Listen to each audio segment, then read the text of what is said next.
Central Oregon just produced the hottest engineered geothermal system in the world. The temperature was created on purpose. The rock under it is part of an active volcano that the United States Geological Survey classifies as a very high threat. Newberry, one of 18 volcanoes the USGS lists at the highest threat tier in America, alongside Mauna Loa, Kilauea, Mount St. Helens, and Mount Rainier, has been at volcano alert level normal since 1980.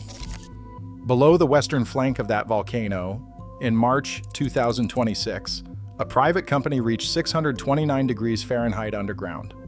3 months later, a second company began drilling towards 689 degrees Fahrenheit. In the past year alone, those two companies have leased 1,334 acres of federal land just outside the southern boundary of the National Volcanic Monument, raised over $120 million in private capital, and secured commitments to seek $200 million more. Both are operating year-round on the same volcano, while the volcano alert level remains green. This is the volcano whose last eruption, 1,300 years ago, produced a Plinian column of pumice that reached Idaho, dropped 12 feet of tephra 5.5 miles from the vent, and left behind a 1 square mile sheet of black volcanic glass that is still mostly treeless today. Tourists drive into the Caldera to walk on it. Newberry has not erupted in 1,300 years. The drilling reached 629 degrees Fahrenheit 3 months ago. Neither number is scheduled to change. But here is the detail that tells the real story. The official story this spring was that geothermal energy has finally arrived. Mazama Energy, backed by Khosla Ventures and Gates Frontier, announced in March that its pilot site at Newberry had reached the highest temperature ever recorded by an enhanced geothermal system. Quaise Energy, backed by Mitsubishi and Nabors Industries, broke ground last year on a 50-megawatt power plant called Project Obsidian. The Department of Energy has been funding work at Newberry since 2013. What is almost nowhere reported is what is underneath. A 1987 USGS drill hole found temperatures over 500 degrees Fahrenheit at 3,000 feet down without any artificial fracturing. The hot springs at the base of Paulina Lake reach 135 degrees at the surface. None of those numbers describe a sleeping system. The question is not whether Newberry is going to erupt. It almost certainly is not, this year, this decade, or this lifetime. The question is what it means that the federal government is now funding 2 private companies to drill enhanced fractures into the western flank of an active, very high-threat volcano. This is how it happened. In 2013, AltaRock Energy completed the first enhanced geothermal system reservoir stimulation at Newberry. The Department of Energy described the project on its public success story page as currently EERE's largest geothermal investment. AltaRock injected pressurized water into the rock to create 3 separate fluid flow zones from a single well, where none had existed before. In 2024, Mazama Energy re-entered AltaRock's legacy well. By March 2025, the company had reached bottom hole temperatures of 629 degrees Fahrenheit. Alain Bonneville, chief geoscientist at Mazama, summarized the choice of location to OPB last October. Central Oregon is a good place for this kind of project. In 2025, Quaise Energy acquired exploration rights to 1,334 ACREs just outside the southern boundary of the National Volcanic Monument. By January 2026, access roads and the first drilling pad were nearly complete. By the second quarter of 2026, Quaise plans to begin drilling its first deep confirmation well, with EGS wells to follow in quarter 3 and quarter 4. Mazama plans a 15-megawatt commercial pilot in 2026, scaling to 200 megawatts. Their stated target is to extend drilling into the SuperHot Rock regime, temperatures above 400 degrees Celsius. 2 companies, same volcano, same funding source, all in the same year, and the volcano alert level has not moved. Here is what made it so much worse. Enhanced geothermal system works in places that have hot rock but no natural reservoir. The reservoir is created by injecting pressurized water into the rock at depth to fracture it open. You drill a well into hot, dry rock, you pump water in at high pressure, and new fractures form as the pressure exceeds the rock's tensile strength. Forcing rock open with pressurized water generates earthquakes. They're usually small, but they are also unavoidable. In November 2017, a magnitude 5.5 earthquake struck Pohang, South Korea. It injured 90 people and damaged thousands of buildings.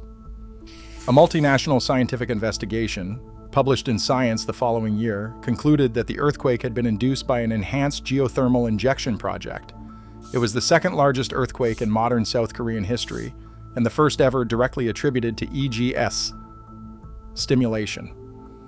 There is no public evidence that any of the work at Newberry has caused detectable seismic activity beyond the routine 10 to 15 earthquakes per year that the caldera produces on its own. The USGS has not raised the alert level, but the question is not whether the drilling has affected the volcano.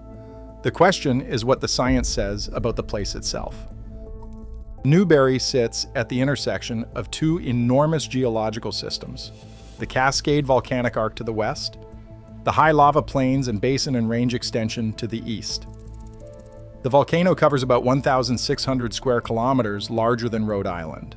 Its caldera was formed approximately 75,000 years ago by an explosive collapse event.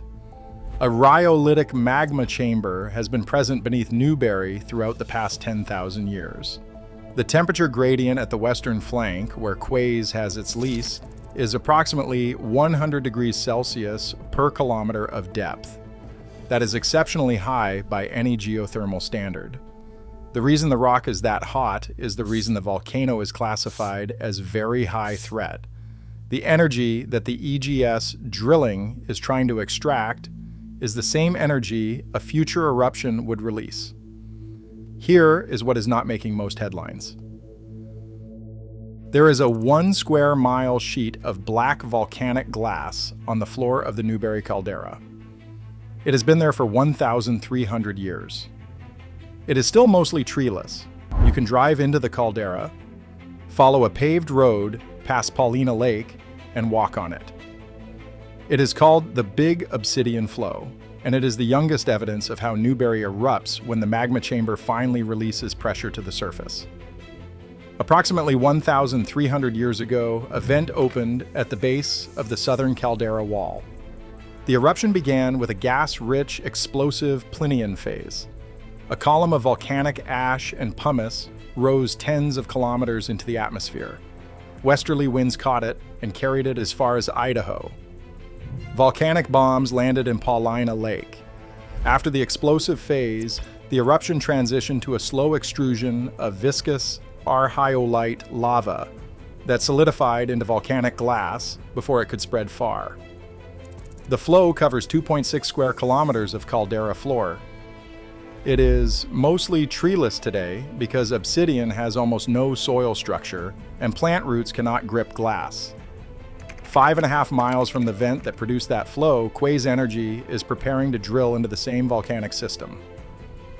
Less than 13 miles to the northwest, on pad 29 west of the caldera, Mazama Energy is planning a 15 megawatt pilot.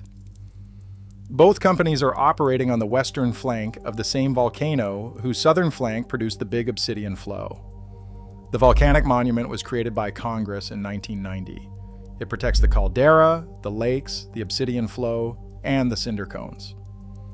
The western flank, where the heat is highest, where the magma is closest to the surface, was specifically excluded from the monument's boundaries. The question is not whether the drilling is causing the volcano to wake up. There is no public evidence of that. The question is whether the federal government, through 13 years of accelerating investment on the western flank of a very high-threat volcano, has fully reckoned with what it is doing.